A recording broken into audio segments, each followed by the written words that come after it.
All right, everyone, we're just going to get started. So if you just want to finish up your conversations, I just want to welcome you all to this panel. We just have another panelist coming, so I will talk slowly. But I am delighted to introduce the four guest speakers we have today who are all entrepreneurs who have generously agreed to give up their time to share with us about their adventure in the world of entrepreneurship. And I know that their expertise is going to be important for all of us to hear. I'm going to introduce our guests, but instead of reading like a typical little bio about all of them, I'm actually going to get them to introduce themselves and just talk a little bit about their companies that they founded and successfully have managed. So in no particular order, I'll give Michelle a little break to get settled. And I'll start with Roberta Dexter. She is owner of Plan Ahead Events in Halifax. Hello, thanks everyone for coming this afternoon. My company is Plan Ahead Events, and we specialize in convention and special event management. I've been in business for just over 4 years now. We work with a lot of academic and medical groups as our primary client base. So we get to learn a lot of interesting things, and we help our clients ensure that their events meet their objectives. So some of those objectives would include things like making money. Sometimes they're less concerned about making money and they really want to educate, or they want to network or share ideas. So we help them construct a program and deliver it to their attendees based on whatever their objectives are. So that would be Plan Ahead Events. All right, thanks, Roberta. The next, I am going to do Amanda Kincaid. Kincaid, yeah. Okay. And she is owner of Line Magazine Incorporated. Yeah, I'm Amanda. I started Line Magazine about a year and a bit ago. We're on our 4th issue, and it's an Atlantic Canadian fashion magazine, so it focuses on the maritime provinces, well, New Brunswick, Newfoundland, PEI, New Brunswick, and it's to highlight all of the designers, shop owners, models, photographers that are here, because I, as someone who loves fashion, reads a lot of fashion magazines, and the one thing that's missing even from our Canadian fashion magazines is that people kind of think that fashion stops in Montreal, and I personally know a lot of the designers, a lot of the up-and-coming people out of the Center for Arts and Technology, and it's kind of an ignored industry here, and so the magazine is sort of a platform to give them somewhere to sort of highlight themselves. You know, we spotlight what they're doing, and hopefully, eventually, we want this to be the platform that we take to the rest of Canada to say, hey, we're here, we're doing some really amazing things. And so the magazine's sort of a start. We're going to do events and a couple other things after, but that's pretty much it. All right, and just for the people who are coming in, there should be some space. There's some couches down here and some window ledges if you want to sit on those. A lot of the seats are taken. There's a couple up front here. But on to our next panelist. I'm going to go to Kenzie MacDonald. He is owner of Avison Young, Nova Scotia, Inc. Thanks for coming. Like you, I'm disappointed that the bar isn't open yet, but 4:30. I've read the menu. My name is Kenzie MacDonald. I've been involved in commercial real estate for the past 20 years, primarily on the brokerage side, selling and leasing commercial properties throughout Atlantic Canada, but primarily here in Halifax. I opened Avison Young in 2006, which seems like only yesterday, but the years are ticking by. So it's a small company. I think there's 6 of us all together today, and we concentrate solely on commercial real estate. So we help small businesses find new premises when they're looking to open up, right up to we did the consolidation of CBC Canada from downtown to Mumford Road last year. So we kind of work everywhere in between.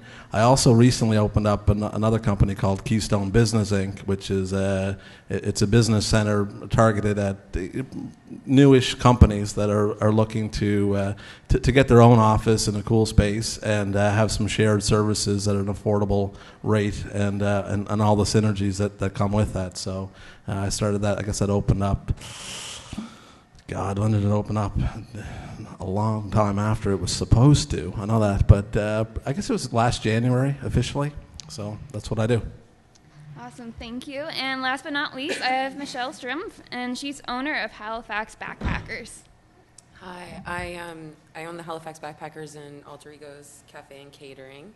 I started in 2001, basically in my very early 20s, coming back from backpacking, and there was just one hostel at the time here on Barrington Street, and there wasn't kind of anyone who's backpacks sort of know the difference between a kind of HI or YHA hostels across the world and independent hostels, which sort of offer something different, usually a more a bit more ability to kind of get a real vibe for a neighborhood and some of that culture. So I came back, wrote a business plan, and started the Backpackers, and have now been doing it for 13 years, which expanded into doing the cafe and the catering side. So we kind of operate exactly like a hotel's services, but with the rooms and then the cafe and catering. So lots of little kind of independent conferences function there in the winter, or students that would stay, international students, for a couple of months in the wintertime, and then summer, very short-term kind of tourism feel.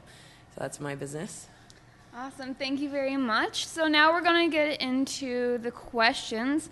I have questions here that I'll be asking our panel, but afterwards, if we do have time, if any of you have questions, we can go into that, but that's time permitted. I'm sure they'd love to take any questions after if we do run out, but I'll just go right ahead into the questions we have here.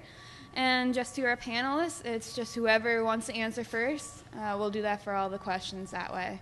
So the first question, can you give a brief overview of how and why you decided to become an entrepreneur, and a little bit about your business, which you kind of did already, and the process you took to achieve your goal? Since no one else is jumping forward here, ladies, come on, let's share here. Yeah, how and why? I guess the why was first. I mean, how comes second. But the why, I'd been involved in commercial real estate, working for a company for a long period of time, and I'd been managing the place that I was at. And my title was Managing Director Atlantic or something like that. I can't remember now. I'm getting old. And so I was getting paid to run their business, and I was getting at the time a pressure to become a partner in the company. And I was looking around, and great people. They were great owners. Still friends to this day. But I was looking around, and I said, you know what? I really don't fit into their culture, in the sense that, long term, I couldn't see myself sitting around and the boardroom table and being their partner. So I was looking around and realized I really had no other marketable skills. So I guess I had to start my own company. And so essentially, I came to the conclusion that was the right thing to do at the time. The how was a little more complicated, but in the sense that I was getting paid to run someone's company, and I felt tremendous guilt of the fact that I was planning to take off. So it was really, I did it quite quickly. I knew I needed some money, so I had an equity partner that I knew I wanted. So I flew to Florida to meet with him. On the return trip, I stopped, and I knew I wanted a branded office, so Avison Young wasn't in Halifax yet. So I stopped and met with a couple of partners at Avison Young in Toronto, flew back to Halifax, had maybes from both, and I quit the next day. So that was kind of how it went. And it sort of worked out, I think. We'll see. I started in a very odd way, I guess. I didn't go to school for this at all. I went to school a lot for a lot of different things and found nothing that interests me. I took law, political science, biology, business, you name it. If it's in the calendar for any school, I took a private pilot's license. Like, literally, I have taken every course possible. And I'm not a school person. I don't do well in school. I'm very much a doer. I'm very much a learner by doing things. So for me to sit in a classroom and read was just, it was hell, basically. But one of the things that I was really good at, and one of the things that I found out really quickly after I started volunteering at Eastlink, was that I had the ability to, talk to anybody about anything, getting stories out of people, and basically I kind of like to be on camera. So I was actually one of the first volunteers that Eastlink Television had, who was a volunteer that actually produced and hosted their own TV shows. I did festival nights for the Atlantic Film Festival for 3 years. I did Harv Sportsland for 2 or 3 years. I did a lot of things, and basically I found myself working just as much or harder than their full-time employees. And so when I went to them and I said, listen, I'm doing this work and I'm there, I'm there before anybody else. I leave before everybody else. You guys need to pay me. And because at the time I was waitressing, and I said, well, you don't have a degree. And I was like, really? Because I didn't have a degree for the last 3 years, and these are all the things that I've done. So isn't that sort of the same? Long story short, it kind of came down to, I'll go back to school, but I'm not coming back here. And so I went to school for radio and television arts at the NSCC, which was my last kick at the can for school forever. And it was hard. It's hard to go back to school to do something that you've already been doing for 3 years, because it's like going backwards. But one of the things I did get out of it, I had a lot of clashes with my instructors, clearly, when you're like, I know that, I get that, let's get to the point, and then when you're working with other people that aren't at that level, it's really frustrating. So with 2 of my instructors, it was kind of like butting heads, and it was just very counterproductive. But my radio instructor, who is a guy that wears, Levi's jeans every day. He's got the puffy jackets and the plaid shirts, and the last guy you would think that would ever care about fashion.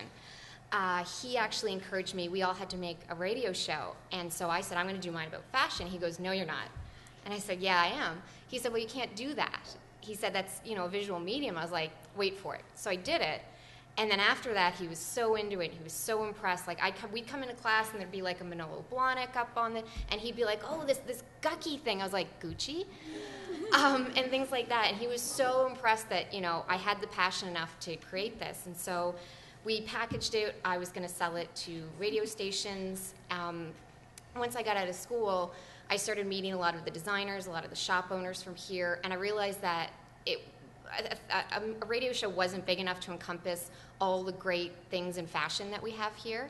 And so the person who went on to, is my photographer now, and I were sitting around, and we were kind of drunk, and he jokingly said, well, you know what, you should start a magazine. I went, sure, how hard could that be? And that was probably 2 years ago. So that's kind of how I started the magazine.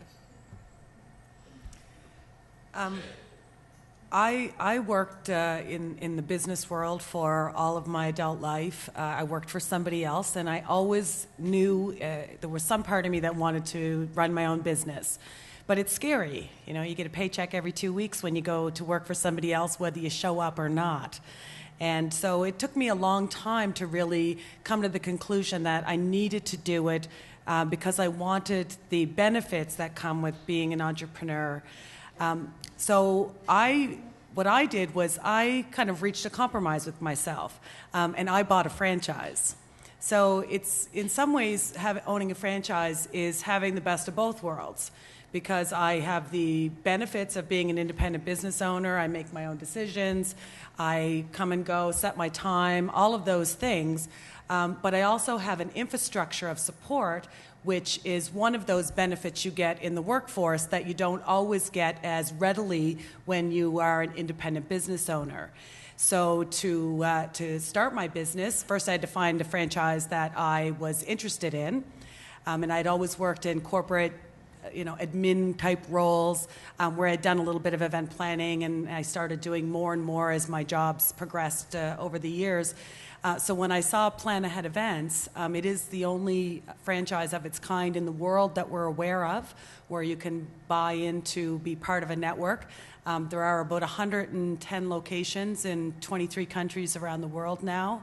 So we have an international group of colleagues. So from a support side now, when I want an idea that's fresh or novel or new or who has expertise in a particular field, I have this incredible group of people out there that are willing to share their ideas with me. So I wrote a business plan, and I went to the bank, and all things obviously worked out in my favor, and they were able to give me the infrastructure funding I needed to purchase the franchise and get the business up and running. So since then, I've been a business owner. So I had different business ideas from really young age, ones that I wasn't going to be able to do, but always kind of had in my mind that I wanted to run a business. And I think in 2000, I was taking out books from the library. I don't have a business degree. I didn't go to university. Was taking books out of the library on running a coffee shop. I bartended at the time. And definitely that same kind of spirit that people are talking about of like, after waitressing for the whole night and taking home the $60 in tips and handing over the rest of the money, I was like, although now that I own my own business, I realize that I still don't get to keep all that extra money. But always that kind of spirit of entrepreneurship. After having backpacked, and then a close friend of mine from high school came back from backpacking, and it was he and I that really started kind of figuring out how we might be able to do that, and connected into some young entrepreneur programs around loans. But yeah, just essentially, I wasn't in the workforce very long at all, and most of it was waitressing. So there was less of a like real understanding of what the benefits and what the negatives or challenges of running a business. It's kind of like when you first start university and you really have no sense. This is just kind of the direction you're going in, which has some positives, because there was a whole lot more risk that I was willing to take then than I would now in my 30s. And it worked out. And I kind of like that, and sort of, really, really recommend to people to keep that kind of sense of risk, because that definitely worked for us, just to sort of go for it. Little experience, learn as we went. Awesome, thank you. So question 2, do you believe it is important for an entrepreneur to work with other organizations to gain experience and knowledge prior to starting up his or her own business? And if yes, how long do you suggest it is appropriate? I might just, because I just sort of stopped on that. So I would say that the way that I did things, there's many times that I've looked back and wished, like, I literally, because as you expressed, I'm a hands-on learning kind of person, so sitting in a classroom is really challenging for me. But how I learned my business was while doing, so there are pieces that were quite stressful, and if I look back now, had I had a better concept of the accounting and how much, understanding your financials will help you to make money, then I probably could have made more money sooner. So I do think that working, instead of creating it on your own, if you can mentor under people, that's really helpful in terms of the accounting pieces or customer service pieces. I had a bit of that. All of those experiences, no matter what they are in university, no matter what job you do, if you have a plan to open your own business, they're all going to be helpful. At the same time as I think if you have an idea and you see a hole in the market, you should just go for it. So there's, I think, a balanced place there. Both have their benefits. Yeah, I would agree with that. And again, part of the reason I chose a franchise is I wanted that network of support. But I have learned since my business opened that you can build a network of support. So I do believe as well, if you have a great idea and a passion for something, just go for it and surround yourself with really great, strong people who are willing to give you some time, some advice, and some candid conversations about the realities of your business. If you're not particularly strong in bookkeeping, hire a bookkeeper. It was one of the first things I did, and I have a business degree. So just understand where your strengths and weaknesses are, and really fill the gaps in your expertise with those people, but follow your passion and just do it. Yeah, I'm sort of in the middle of that. I think that a lot of people want to be entrepreneurs and have the certain skill set for it, but there's a lot of skills that you really need that you don't get unless you're Mark Zuckerberg and you have a great idea that people are going to pay millions of dollars for. I think you really need to know who you are first before you do anything like that. I'm all about following your passion, and if that's it, but you really need to know who you are, because you need to know, as an entrepreneur, there's no one there to tell you you're good at this, you're bad at this. There's no one there to pat you on the back or to discipline you. So you need to know, what you can do, what you're capable of.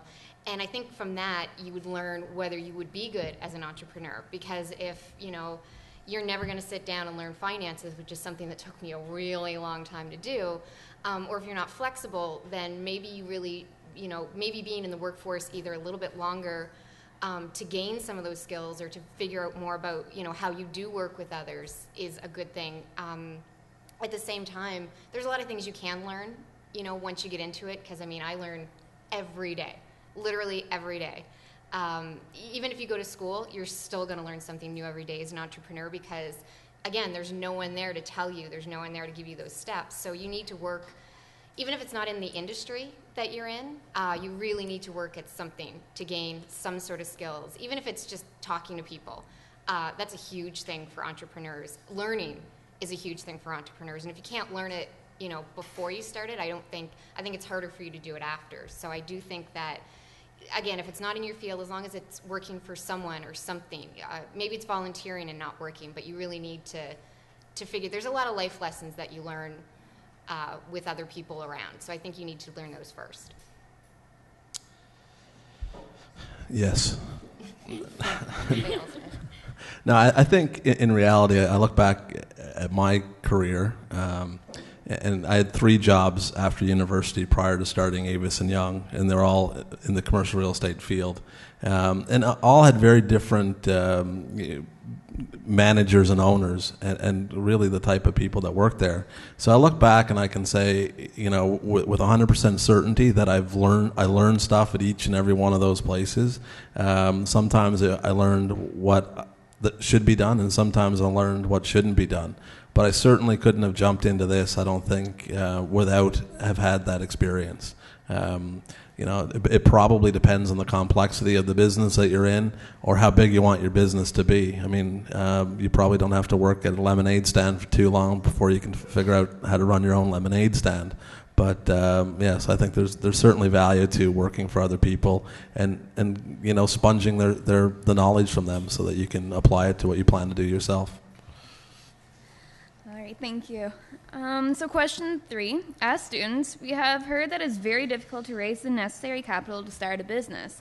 Is this actually true? And did you have to use your own savings, or were banks or other sources of income available when you were looking for capital?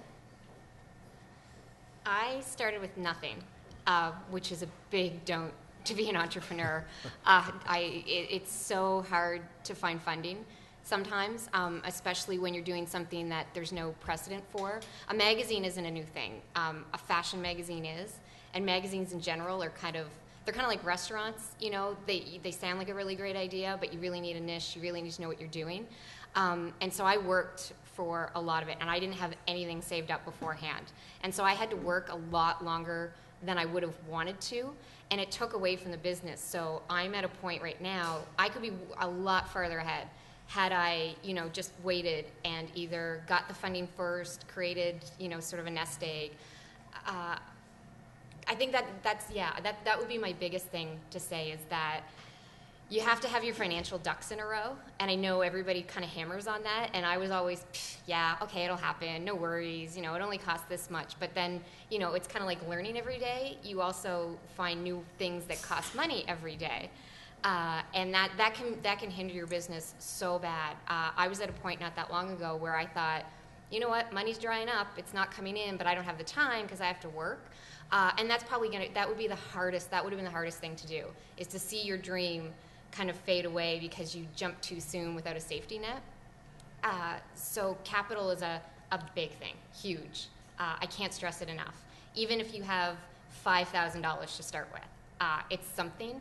And then to have, and then you can go get the financing and that, because you think it's really great, and everybody tells you, oh, you can go to all these different places, and then you start going to all these different places, and you hear a no, and you hear another no, and you hear another no, and you're like, oh, I have one more option to get money. So I think it's really, really important.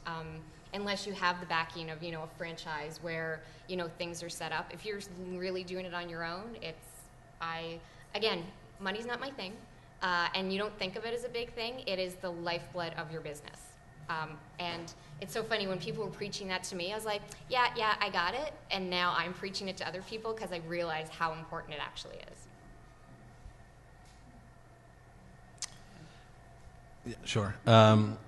Yeah, it's very hard to raise money. I mean, it's the golden rule: those with the gold make the rules, right? And when you're starting out, unless you can demonstrate to the people that are going to give you the money or lend you the money or gift you the money or whatever, unless you can demonstrate that you've got some capability and idea of how you're going to pay them back, because ultimately that's what they want. They want their money back, right? I mean, that's their so it's very difficult when you're starting out.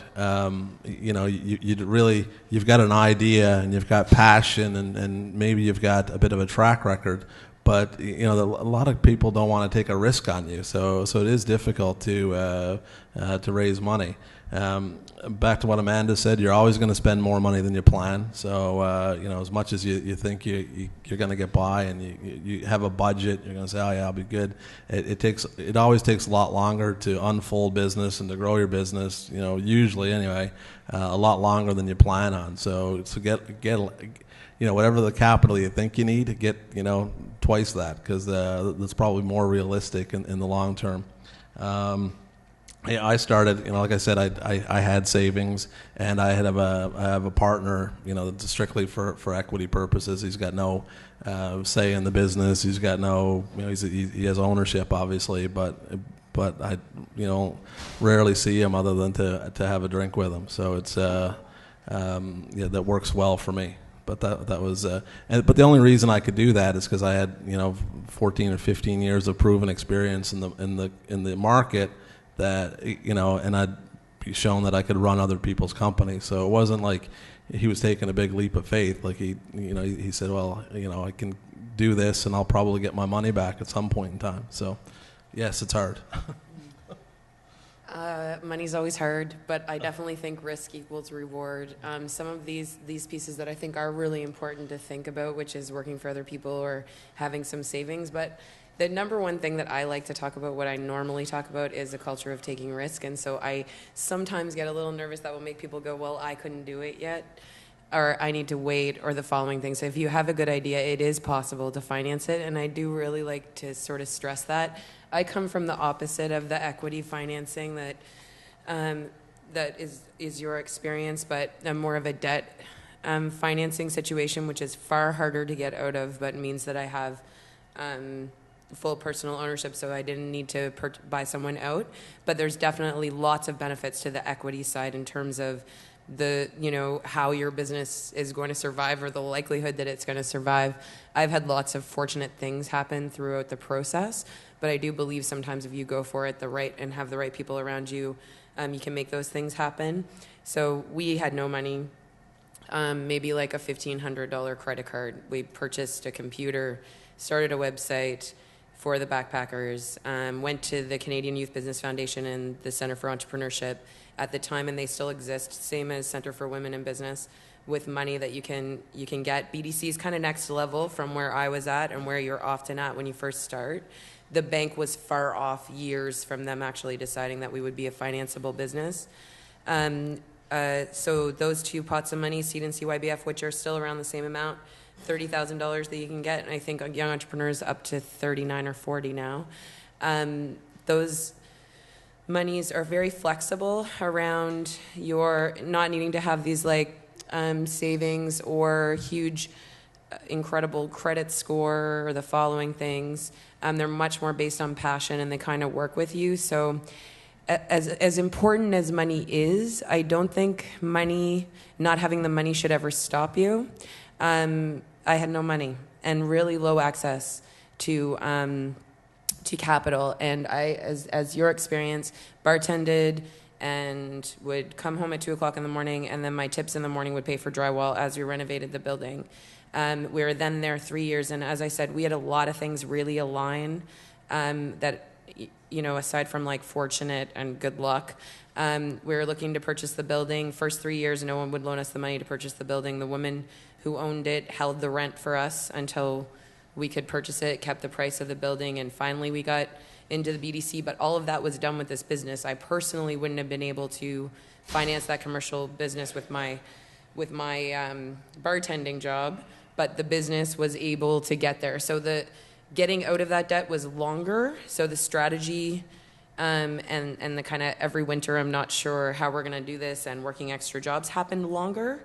So there's a whole lot more kind of risk, I guess, but it is possible. And I just kind of want to throw that out there because that for me has been my experience. Yeah, there are some really great programs available for financing. I started mine with a strong business plan, so I believed that I could sell event management services in this marketplace. I did a lot of research, and I really understood the market extremely, extremely well. I didn't have a huge amount of event planning experience when I started the business, but I had done enough to demonstrate that. So I think that, if you're looking at financing a business that you have no experience in, and that will be more challenging. I think you need to kind of tie in all of your skills and your capital needs. But the place where I found access to money here was through the co-ops. I was a member of the credit union for many years.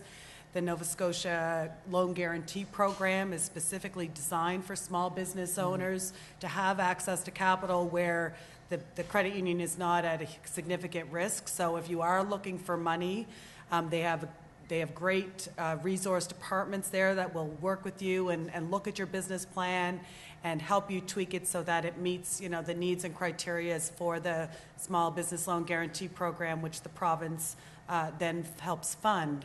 So it's another access to capital for small business owners. And they were able to finance me to purchase the franchise and give me operating capital to start with. So those are all really good answers and nice collection of perspectives on just where to get the capital, and really good answers, guys. So question 4, it's kind of thought that entrepreneurs typically work like 12, 14 hours a day, 6 days a week. Is it true? And if yes, do you feel that the benefits of owning your own business has compensated for this loss of personal or family time? I'm still working right now. It's funny because I have days that it's literally, okay, I got to get up at 6 just so that I can get this stuff done before everything opens at 9. And I have to get it all done before 5 because that's when everything closes. But then I'm going to come home and do all that stuff that I didn't get to do during the day. So, I have days that literally have run together. Like, if you ask me what day of the week it is, I don't have a clue. I show up on Saturdays to banks, and I'm like, oh, yeah, it's Saturday, it's closed. And then I'll have weeks. I've had weeks where I'm literally waiting for people to do things, like for websites to come up and for people to get back to me. And it's so frustrating because it's a weird question, and I see all these people that are like, oh yeah, it's like 24 hours a day. I'm like, it's 24 hours a day, but then you got to sit around and wait for people a lot, and I find that's a big thing of the business. So even if you're not working, your business is working. And again, my business is not 9 to 5, so we do things like we had a photo shoot that went till 3 in the morning one time, and so it really depends on the week, and it is all the time. Sometimes you're working, sometimes you're figuring out how not to work. But yeah, it's like, again, if you're not working, your business is working. So it's kind of a 24/7, 365. And if you're not, you're kind of doing a disservice to your business within the first year, which is a big thing. Because I, took some time off and went, oh wait, I can't do that again.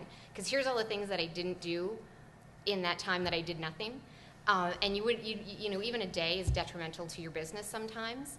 Because you miss an opportunity that you can't get back. So for me, it's all the time. I go to sleep thinking about it, and I wake up thinking about it, and it usually wakes me up very early, which for me who likes to sleep is a real pain in the ass.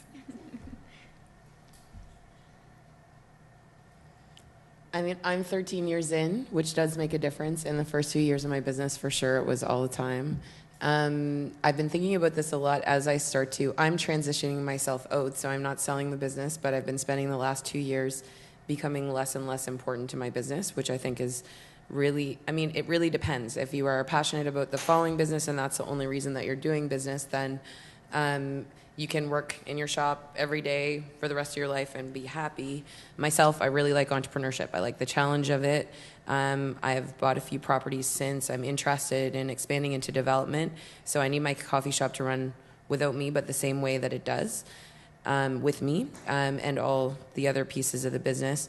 I have a child now, so when I started, I didn't. So my constantly what I say to people is, I still try to be, I think of myself, woman first, then mother, then business owner. And I prioritize at that level, which means that sometimes my rooms in the business might not be as clean as they should have been, but I decide that I can handle dealing with that. If I should have been training someone new and I need to wait 3 or 4 days to train them properly, or whatever it is, I'll pick and choose because millions of things come at me. So unlike when you work for, it's very similar to when you work for someone else and you need to let go of things when you go home. I think that you have to learn how to prioritize, and I think that takes years of what things you can just let go or start to pass on to someone else, and that really takes time, and then slowly you can start to do it. But I think the same as becoming a workaholic in your own life, if the business is only working with you in it, obviously that's really common in the first 5 years or something. But once you've kind of got past that, trying to make it work without you and still have the values without you is kind of the goal. And I personally don't want to sacrifice my own life for my business. At the same time, I'm going to go away for 2 weeks at the end of November, and since I opened, I think that'll probably be the longest I've ever been away. So it is a reality that it's lots of hours. But I think building how many hours you have available to you, depending on your family needs, will help you determine whether a business plan is viable or not, how many hours you can actually put into it. I think as long as you're realistic about those things, that you can start to kind of mold that business to your life. Yeah, I agree. And when I started, and I think when anyone starts in a new business, you're so excited to get going that the 12 or 14 hours a day don't feel like 12 or 14 hours a day. After a while, it does start to wear on you and your family. I work from home many days. So, the challenge of when are you done? When are you off work? When you're sitting in the middle of your pile of mountains of paperwork and your laptop in front of you every minute you're awake. So, after the first year and a half or 2 years of business, I set aside a separate space, and now I physically close the doors to that room on Friday at 5 o'clock, and I try really hard to stay out of that space until 8 o'clock or 7 o'clock Monday morning. The realities of my business, of course, is that I run events, so my schedule can sometimes be dictated by the events. We had a large conference group in just a week and a half ago where, I probably put in 100 and some hours that week, 16 or 18-hour days, being on site at 5 a.m. and not leaving until midnight. So that was an exception and not the rule. My business also runs in some cycles, so I spend a lot of time working in my business during the spring and the fall, but I spend the summer and the winter working on my business, which is developing the business plan, doing networking, doing my business development for the next and upcoming seasons. So I have a bit of a difference from many businesses that are constantly trying to balance the working in my business to actually get the work done, and then working on my business to grow it and ensure that it's successful. There's always an element of that in everything that I do, but definitely more focus when there's not as much critical event mechanics being put together at one time. So there's definitely long hours, but I think the rewards, particularly for somebody who has a home-based office, when I get up in the morning and start coffee at 6:30 and open my laptop, the dog is with me, and he hangs out with me for any of the days that I'm home, and I can take him out for a walk at lunchtime. And so the benefits of being able to be in control of that part of your life, to me, is worth the extra hours that I might put in when time is needed to be put in. Interesting. I'm just sitting there thinking, if you asked that question in my office about me, they'd probably say he never works, which isn't true. I'm fortunate in a lot of ways that my position in the company right now, I've come a long way from when I first got into the industry. I was like the analyst. I was the guy doing the numbers and doing the discounted cash flows and all that kind of stuff. I mean, my primarily role in my company right now is to bring in business. That is the goal. So I bring in business.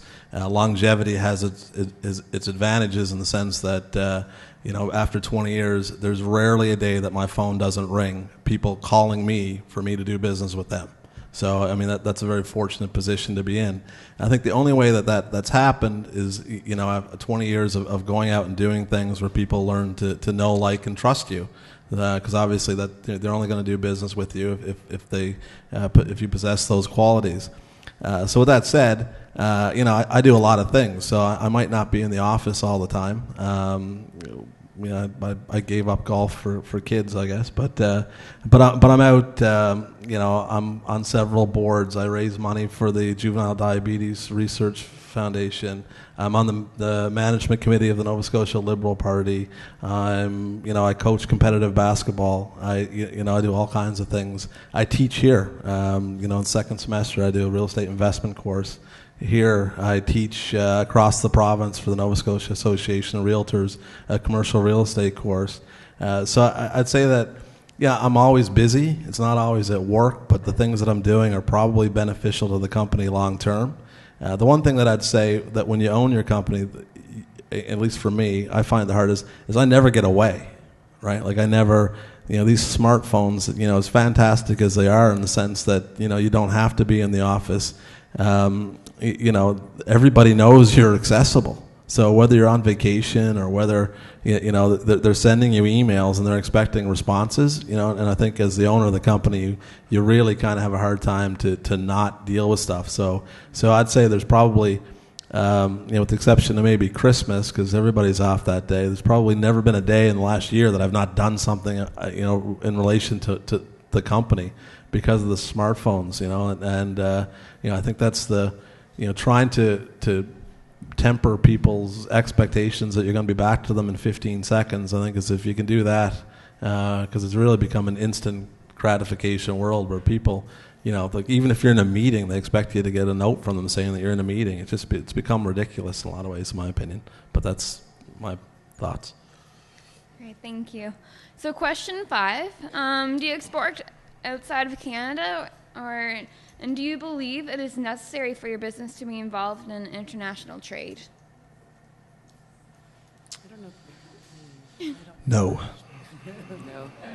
Very locally based business, very local for us. Yeah, it's the same thing. I'm local, and my whole thing is here. Unless I franchise out, yeah. Yeah, a franchise is an international. Plan Ahead Events is international around the world, but my business is local. I prefer inbound conferences. There's even international groups where we have the opportunity to go and travel and be part of that event. And to be honest, I prefer the groups that are coming to Halifax. I like showing off this city. It's fun to host events here, and we do a great job. So, any other comments, or it's pretty much no across the board? I think it's just, we're all local, but I do know other entrepreneurs that is their whole thing. I know someone in a biotech company, and that's all he's going to be doing. He's going to be based out of here, but it's import-export. So it really depends on the business that you're in. If that is your business, then yes, that's very important. But, we're all local, so kind of a difficult question.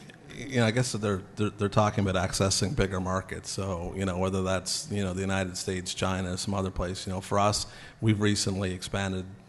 I've been doing business in New Brunswick for several years, but we've recently opened an office in Moncton.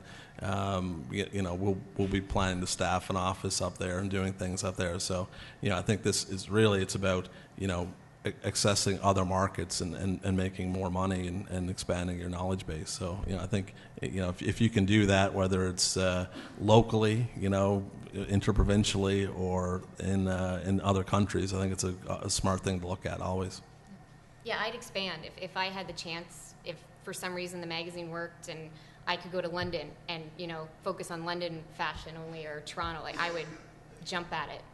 So yeah, it's always a possibility, I think, and if you can find a way to do it, because there's really no limit once you start jumping outside of here. There's no limit to the money and the resources, and the smartphone thing is, kind of a testament to that. So. Awesome. And just one of the last questions we have here: what advice would you give someone thinking of starting his or her own business? All right, I'll go first. Number one, it will definitely take longer than you think. I mean, I've done this twice now. Both times it took longer and it was harder than I ever imagined. And I guess I'm a slow learner or something, because I'm, with Keystone, I was like, there's going to be no problem, get that up and running, and it's proven to be longer than I had imagined. So one, it's going to take longer. Two, it's lonely being an entrepreneur in the sense that you're the boss, the buck stops there. So you really need to go out and find other friends and make friends with other people that own businesses, so that when you're sitting around commiserating over a beer or a glass of wine on Friday afternoon or Sunday night or whenever, that they get it. Like it truly is. Owning your business is different than working for someone else. And while there are many great days, obviously there's reasons why we do it and keep at it. There are bad days too. So having some people around you that understand that, I think, is important. And if you can, get a mentor. I have someone that I call on that I hold in tremendous respect.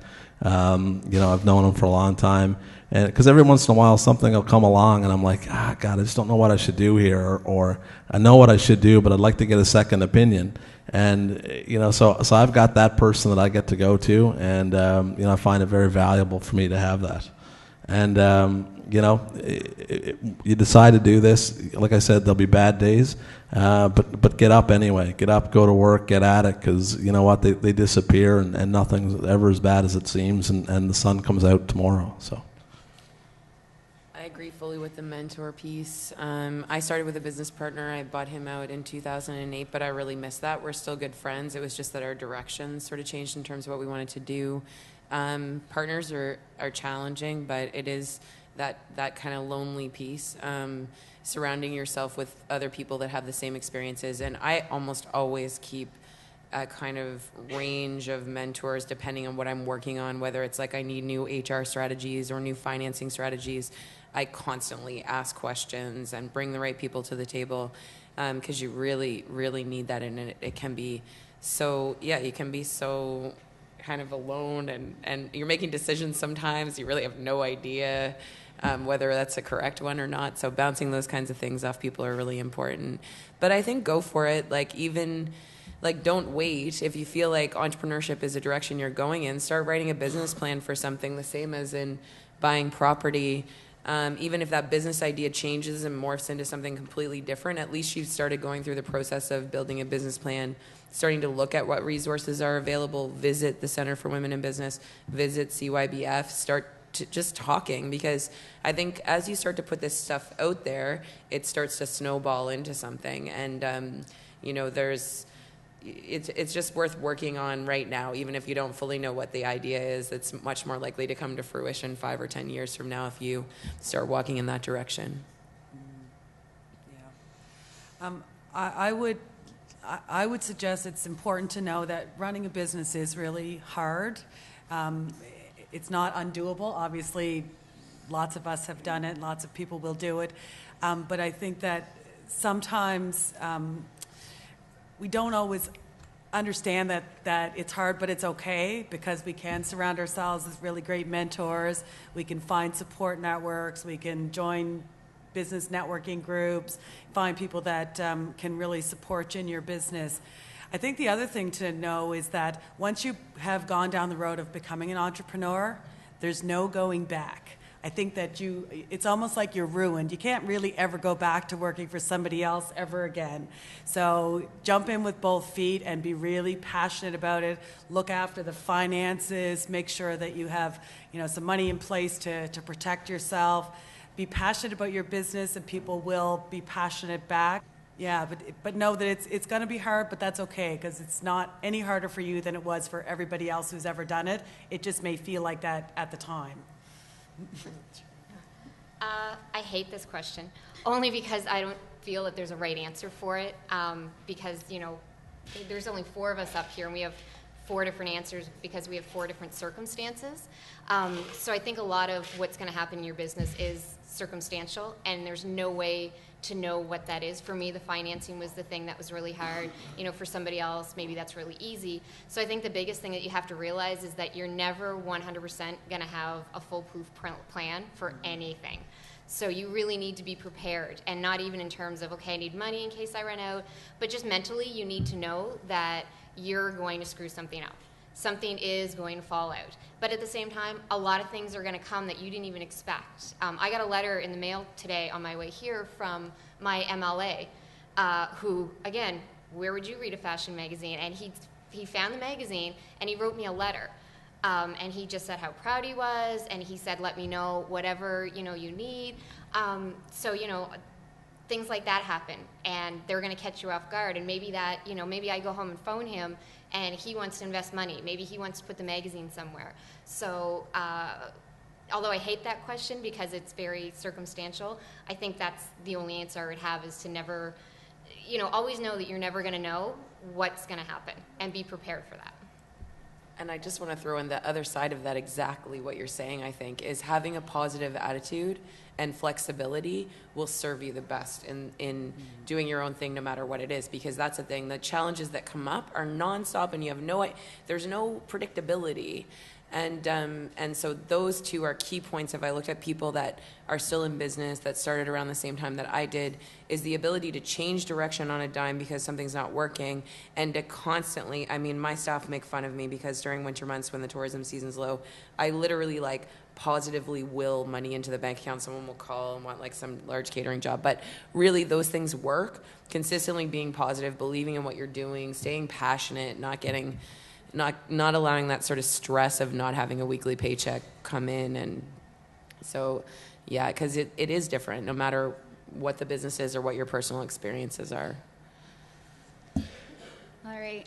And then just one quick question. Was there any certain point in time where you knew you were successful, or where your business became successful? This is off script. You didn't give us this one. Come on, stop. Sorry. Oh my God, we got to think on our feet now. Oh my God. Successful, I don't know, 7 years later, the doors are still open, everybody's paid. I get paid success. pretty much all the time. That's a success to me. We're growing. We're doing good things in the community. We're donating money to some local charities as best we can. We're trying to be good corporate citizens as well as a good employer. But I don't think, I'll never feel successful, I don't think. It's just one of those things that I just wanted to get it bigger and better and have more people, and I think that's, for me, I don't know if I'll ever feel truly successful with it until maybe sell it, or they retire me to a corner office someday. I hate this question too, because it's not the same for everybody. Some people it's money, and some people it's, when I get to meet, someone like Bill Gates, or, for other people it's certain things. And I'm different in that I don't have, a lot of entrepreneurs my family, and I don't have a family in the sense of, I'm not a kid person. I'm never going to have kids. That's not my thing. So my business is kind of like my baby. So, again, I won't ever be successful. It's just kind of I'm sure mothers feel this way, is, you never think that, you're doing enough for your kid. Well, I'll never think I'm doing enough for my business. But success for me on, a basic level would just be building an industry and sort of getting people to recognize the industry that I'm passionate about, that, like I said in my first question, that I think is an ignored industry here. So I think for me, that the recognition from, other magazines, internationally, buyers, things like that, and even people here kind of recognizing that, there's a fashion community and we don't have an industry, and it seems like a fluff thing, and it's really not, because if you look at it in terms of money, fashion is a multi-billion-dollar industry. I'm actually in the middle of doing an article showing how much money the fashion industry brings to Toronto and Vancouver and New York and other places. And so it's not something that you can just go, oh, it's fashion and, it's for girls or whatever. So again, my thing would be to say to people, well, fashion is an industry. It's just as you know, it's the same as, you know, the real estate industry or the IT tech industry. It's something, it's a part of business that makes money. And it makes money worldwide, so I think when we start doing it here, then I'll feel successful. I think a moment that I felt successful was about 2.5 years in, the phone rang and it was somebody who just wanted to hire me. When you get to that point, it's, I don't know, that was a euphoric day. It was a great event. We helped actually a local political party do some wonderful launch of a campaign that they were doing. So it was, but I think overall, because you will always strive for more and different things, you know, do I always want to do this? Maybe, maybe not. So success for me personally will be, you know, I'm happy that I can pay the mortgage every month and pay my staff and travel on occasion and those kinds of things. But I think true success will, I don't know how you can ever, I don't know if there's a way to specifically define that in my mind. As long as I can keep doing the things that I enjoy doing and have some freedom and flexibility in my life, that's success to me. Yeah, I think overall success is a moving target, Yeah. setting goals and then reaching them. We definitely, and I think this is important in the life of an entrepreneur just in general, we definitely look at our everyday successes. So a part of our value set around the business is a little bit less policy-based and more based on individual customers' needs. And so when someone comes to Halifax and they have a wonderful time because we showed them some place to go that they may not have found out about or met someone that creates a new lifelong connection, those are little successes, and we try to take end of the day as a staff and go, what happened today that was awesome. So for me, it's much more about that kind of day-to-day stuff and the little details that then roll out to a successful business. Awesome. Sorry to throw you guys through a loop there. Just thought it'd be a good question to ask. And now is the time. If anybody else has a question, you can feel free to ask our panel. Just be sure to speak really loud, or if you're comfortable, come speak into the mic. So, sorry.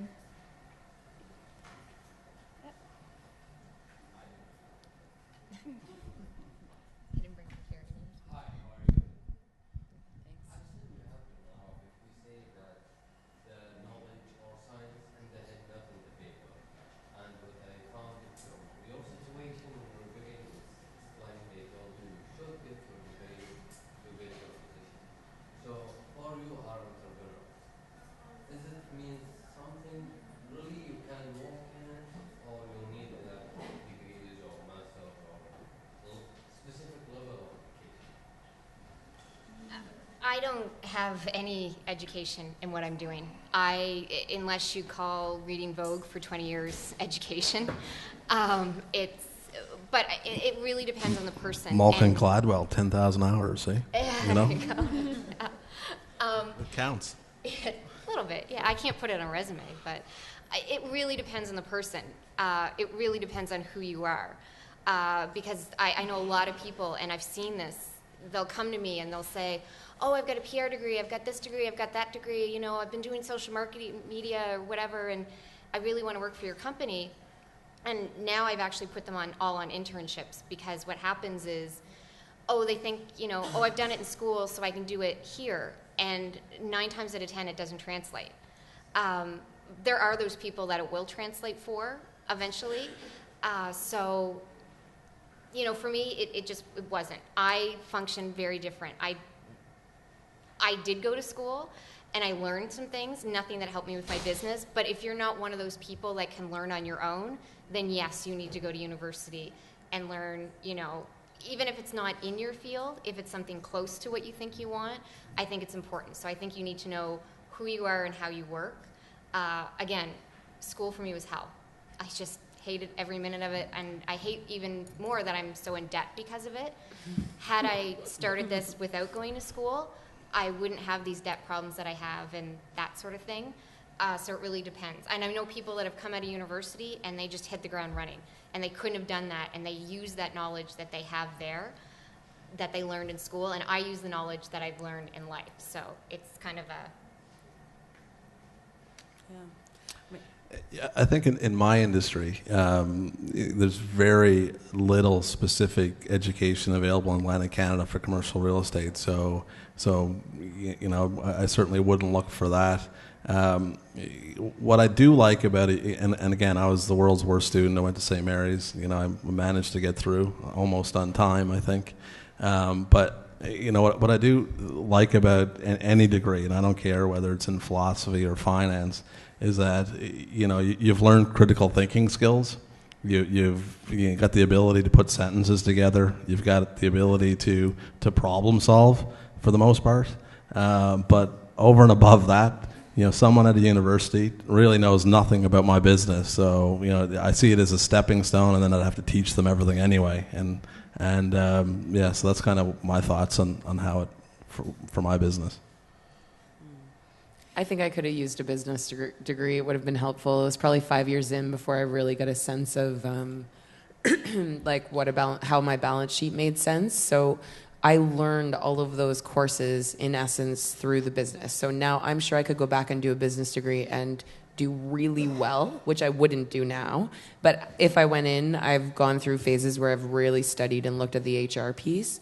So what I typically say is that I kind of learned the hard way.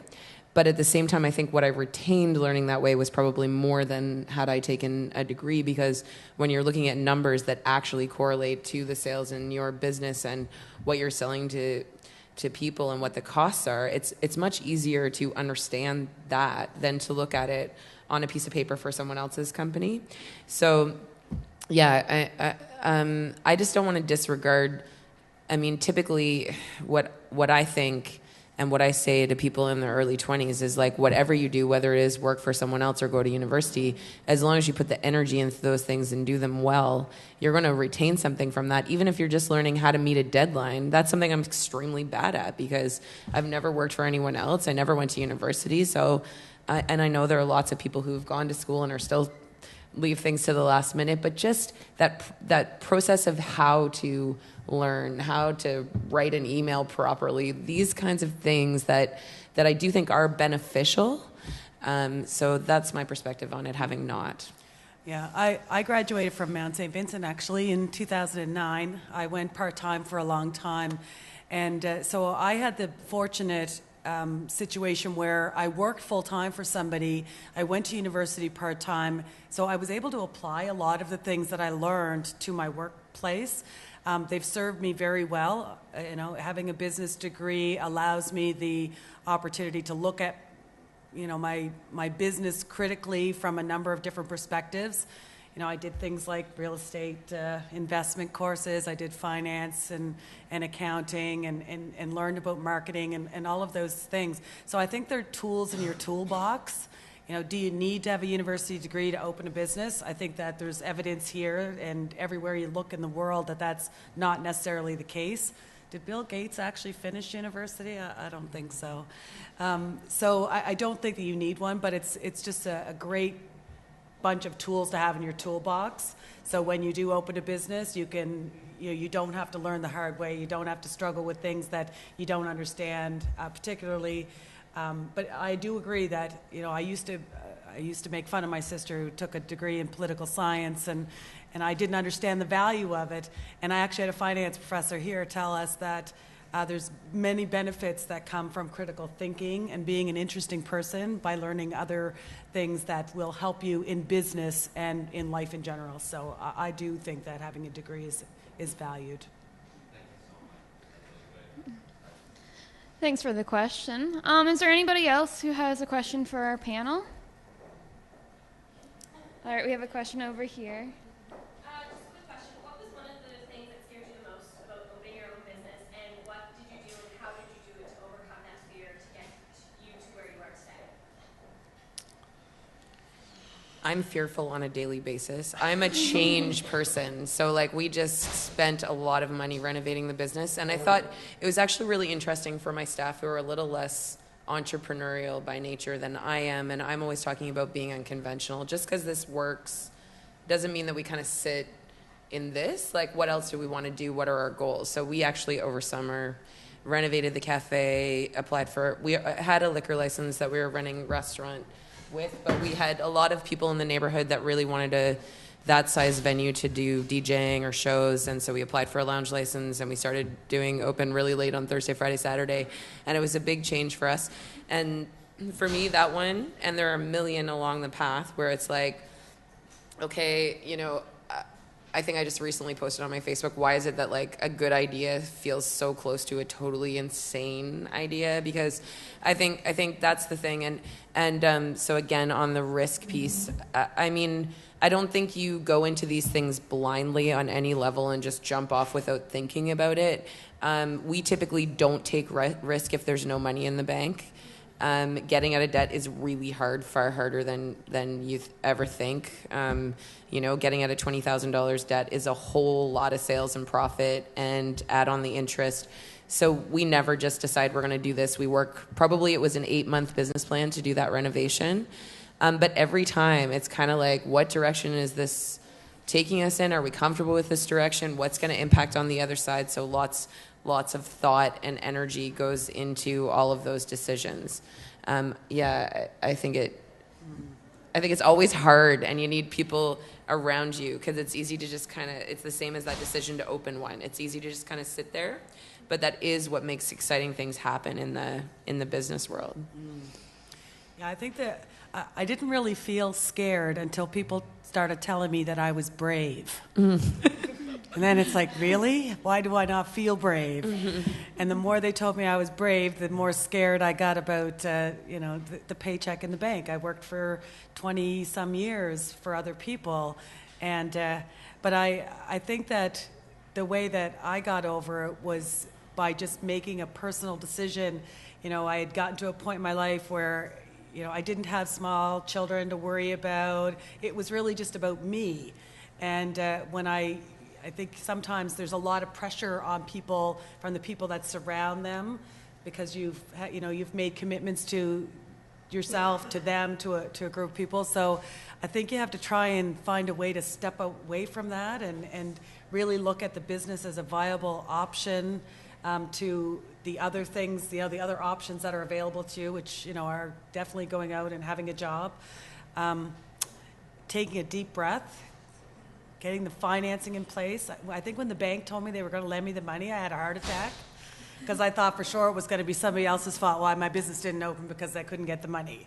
You know, so all these things that you do to prepare yourself, every step you take, I think gets you one step closer to, you know, that decision. It's like, okay, well, if I can do this and this, then I'll take the next step.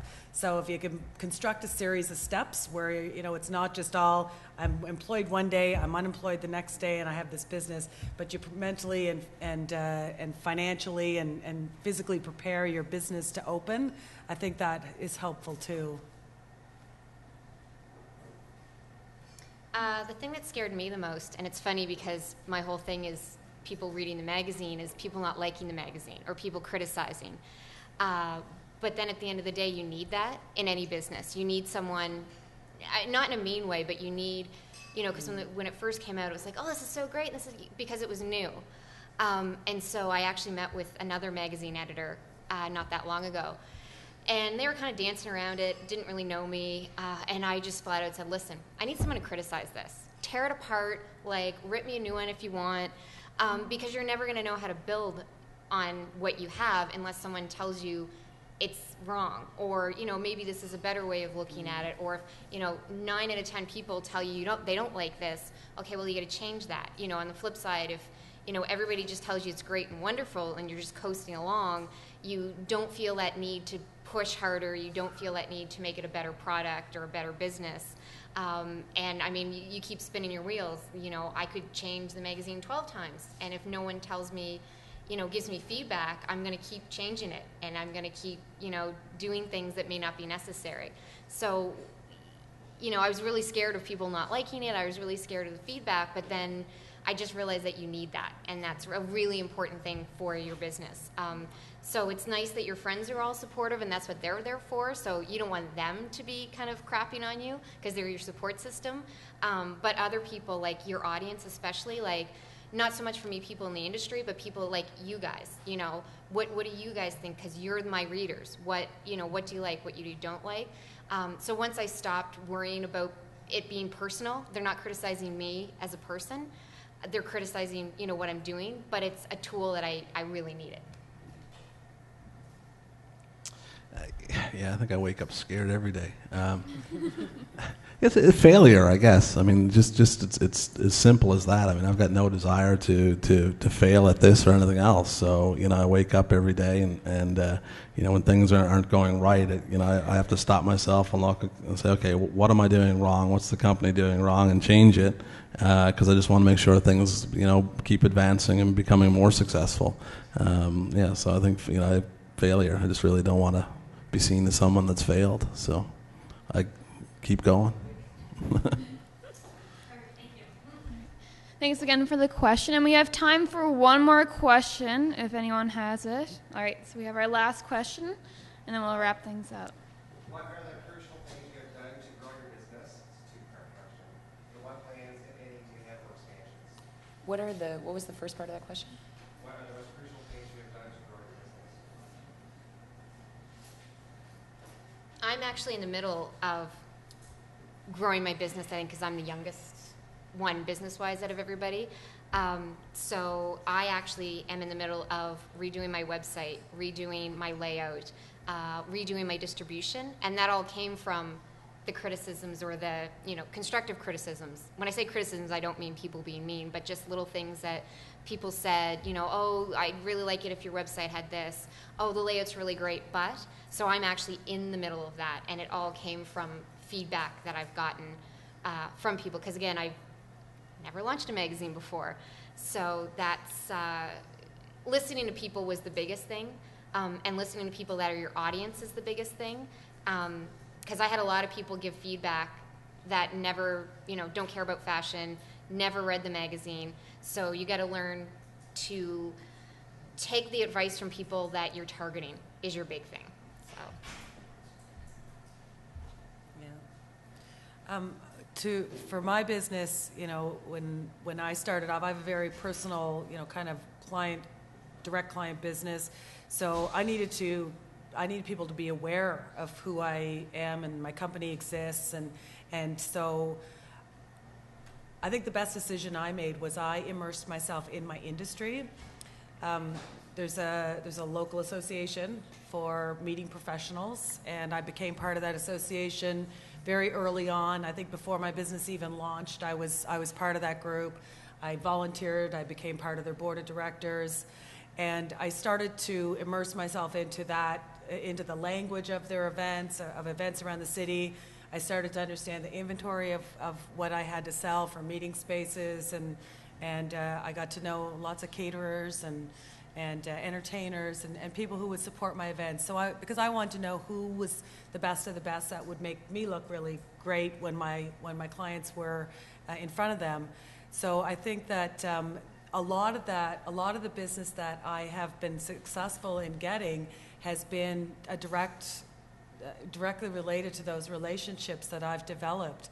Halifax is really fortunate in many ways. We have a very strong and supportive industry. And they really have fed me leads and introduced me to people. And when you're part of an industry, that you do become top of mind. So when somebody is looking to host an event or needs the services of an event planner, I tend to be at least on the list to be considered, which is my number one priority. If you're not on the list, then you definitely aren't going to be getting the work. So I spend a lot of time developing those relationships. Go ahead. It feels like we're constantly expanding. Crucial parts of my business. So my business is on Gottingen Street, and I started there 13 years ago. It's the, I would say, like, there were businesses there before, like Vogue Taylor is still there, but most of the business have sort of come and go through the time that I've been there. We've definitely become a community hub. That wasn't intentional. We were looking for a property in and around that area, and we needed a commercial property. Crucial to my business has been our connections to the community that is there. I started the Gottingen Street Merchants Association would be 12 years ago now, which came out of me just wanting to have a festival on Gottingen because there was a lot of things happening downtown and there wasn't that much happening up there, and then became the Merchants Association, that then became the North End Business Association, which I now chair. The area is changing a lot. We have had a ton of success on consistently hiring from the local communities that have lived there for years. And so the business association and my business in general is kind of trying to manage some of the change that's happening there, keep the diversity. We're really engaged on those levels. So I think that it's funny because it's that sort of what contributes to the success of your business, and it's the question of success again. But I definitely, starting out there as a young person, was pretty open-minded to what was happening in the neighborhood, and just really open about just not being this business that came in and was drawing people from outside, but was engaging with our local community. And so my business has really developed based on the needs of the local community, which is why I think it changes all the time, because the needs are so dynamic in that neighborhood. I love it there. We ended up, although not intentionally, is really become a Gottingen Street institution and a place where you would go and literally hear what's going on in the neighborhood at any time. So that's really important. The hostel itself, looking to expand into some more private rooms, a little inexpensive kind of boutique hotel, but not in the way that it became sort of in other cities of $300 a night or that idea, but more like artists and musicians and $75 a night to keep with what's going on in the neighborhood, like smaller sort of rooms. So we've kind of got it. We definitely have a lot on the go right now. And yeah, in general, the neighborhood is just kind of exploding and really interesting. All right. What was the question? No. Is that hard one too? No, it's good. Yeah, I'm not going to answer it. I'm just going to make something up. Yeah. So I think 6 years of learning and making mistakes is really going to help me move forward. I've recognized things that I've done wrong as far as staff development. I've recognized stuff that I've been doing wrong with just the overall business approach. So I think that's going to allow me to. I've already started changing that as of last year. As of January, things are being done different in the office than they were for the previous 6 years, and already I'm seeing better results from the people in the office. So really, I have to concentrate on getting good staff and growing them and giving them the skills that they need to produce good results. That's number one.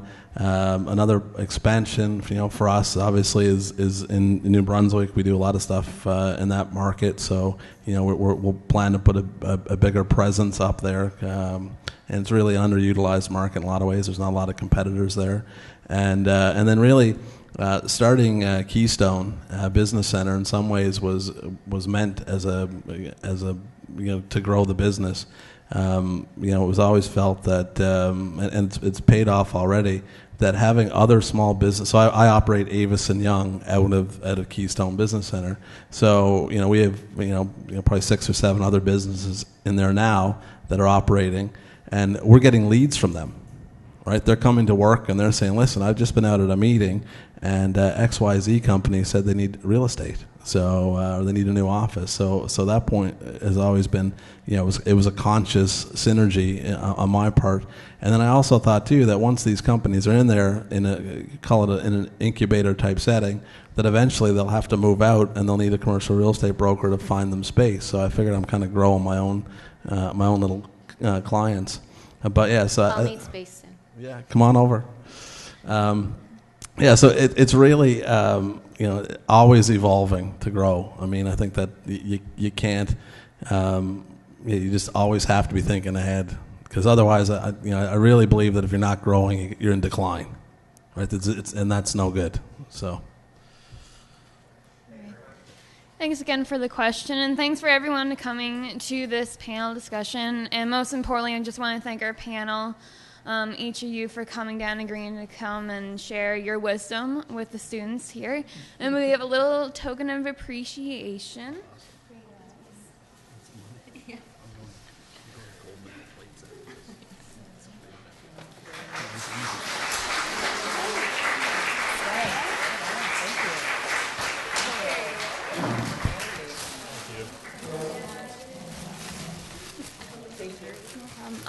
everyone. So that's the end of this panel, but I just want to remind you that we have a silent auction and networking opportunity that's going to be happening in the lobby outside the multi-purpose room.